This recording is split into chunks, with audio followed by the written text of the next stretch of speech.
Assalamualaikum warahmatullahi wabarakatuh. Selamat siang semuanya. Semoga kalian dalam keadaan sehat walafiat. Baiklah, sebelum saya menyampaikan materi yang akan saya sampaikan, izinkan saya terlebih dahulu memperkenalkan diri.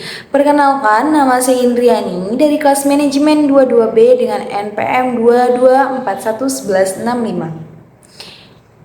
Baiklah, pada video kali ini saya akan menjelaskan mengenai analisis rasio keuangan.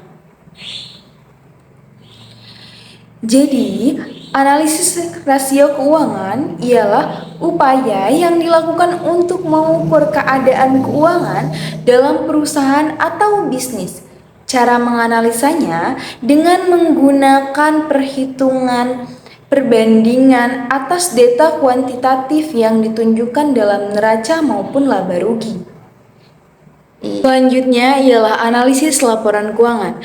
Laporan keuangan yang sudah disusun harus diinterpretasikan agar lebih mempunyai arti. Dalam menginterpretasikan bisa dengan mengadakan analisis dari berbagai pos-pos dalam laporan keuangan yang disebut rasio keuangan.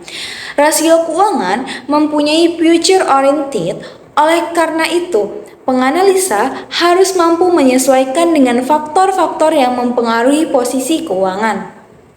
Selanjutnya ialah jenis-jenis analisis rasio.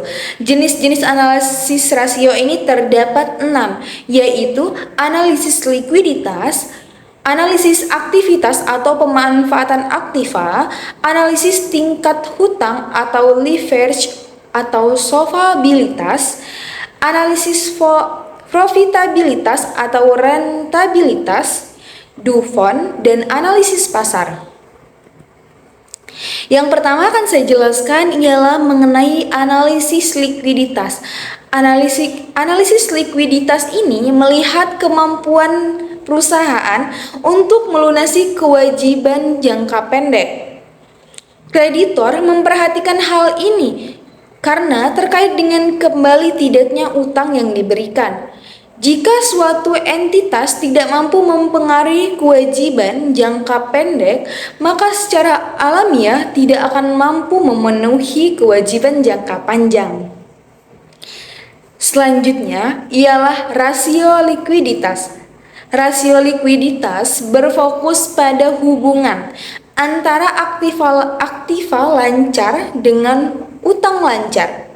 Dua aktiva yang sangat mempengaruhi likuiditas dan profitabilitas adalah piutang dan persediaan. Selanjutnya ialah current ratio. Current ratio menunjukkan tingkat keamanan bagi kreditor jangka pendek. Semakin tinggi current ratio, semakin bagus kreditor jangka pendek. Namun, current ratio yang tinggi belum menjamin segera dibayarnya hutang jangka pendek jika jatuh tempo. Jika proporsi aktiva lancar tidak menguntungkan, misalnya terlalu banyak persediaan. Current ratio yang terlalu tinggi kurang baik bagi perusahaan. Hal ini menunjukkan terjadinya kelebihan uang kas. Selanjutnya ialah rasio aktiva. Rasio aktivitas melihat seberapa efektif dan efisien perusahaan memanfaatkan aktiva yang dimilikinya. Rasio ini berfokus pada perputaran aktiva yang digunakan untuk menghasilkan pendapat. Semakin cepat perputaran, maka akan semakin tinggi penjualan. Secara alami, perputaran berbanding terbalik dengan profitabilitas.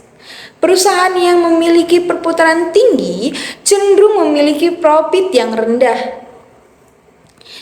Selanjutnya ialah rasio solvabilitas atau leverage. Rasio ini mengukur kemampuan perusahaan untuk membayar utangnya baik pokok maupun bunganya. Selanjutnya ialah rasio pasar. Rasio pasar menghubungkan harga pasar saham dengan indikator keuangan perusahaan yang ada dalam laporan keuangan. Selanjutnya ialah rasio lainnya. Analisis keuangan sering menghitung rasio lainnya untuk membantu mengevaluasi dan membandingkan beberapa alternatif investasi yang ada. Selanjutnya, saya akan membahas mengenai Dufon. Dufon itu adalah teknik yang dapat digunakan untuk melakukan analisis dengan menggunakan kinerja manajemen tradisional. Model Dupont mengintegrasikan elemen dalam laba rugi dan neraca. Manajemen perusahaan bisa memakai sistem Dufon untuk menganalisis cara-cara untuk memperbaiki kinerja perusahaan. Selanjutnya ialah analisis komponen. Analisis lainnya yang dapat dilakukan dengan melihat komponen dari laporan keuangan secara detail. Misalnya, membandingkan aktiva tetap, persediaan, piutang dengan perusahaan lainnya. Selanjutnya, melihat kualitas aktiva perusahaan, lalu memahami kebijakan akuntansi yang digunakan untuk melakukan pencatatan komponen tersebut. Interpretasi rasio. Rasio diinterpretasikan dengan membandingkan angka tersebut dengan rata-rata industri perusahaan lain maupun rasio perusahaan pada periode sebelumnya. Akan sangat ideal jika perusahaan memiliki standar yang mencerminkan kinerja optimal yang dapat diraih atau kondisi yang diinginkan oleh pemilik perusahaan. Rasio dapat bervariasi sesuai dengan jenis industri, kegiatan perusahaan, ukuran, dan kebijakan akuntansi.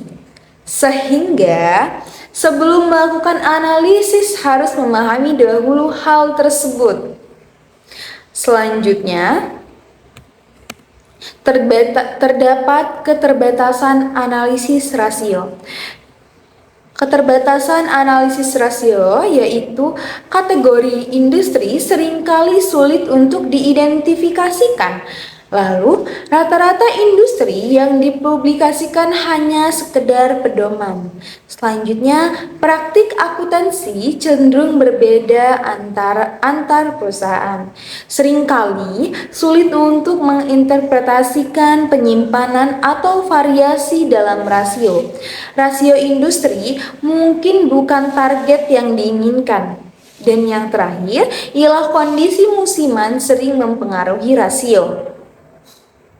Pada slide selanjutnya, saya akan tetap melanjutkan mengenai keterbatasan rasio. Penggunaan rasio dipengaruhi oleh kualitas laporan keuangan.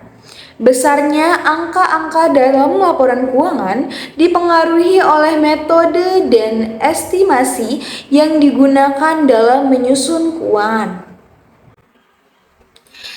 Tidak ada perusahaan yang sama sehingga sulit untuk menilai secara mutlak baik tidaknya sebuah perusahaan. Analisis akan sulit dilakukan untuk perusahaan konglomerat.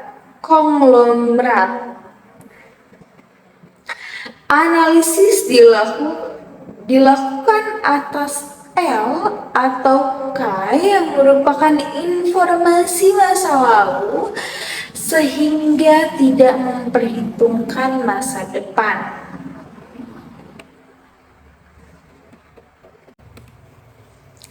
Baiklah, mungkin itu saja materi yang bisa saya sampaikan. Kurang lebihnya saya mohon maaf. Saya akhiri dengan wassalamualaikum warahmatullahi wabarakatuh.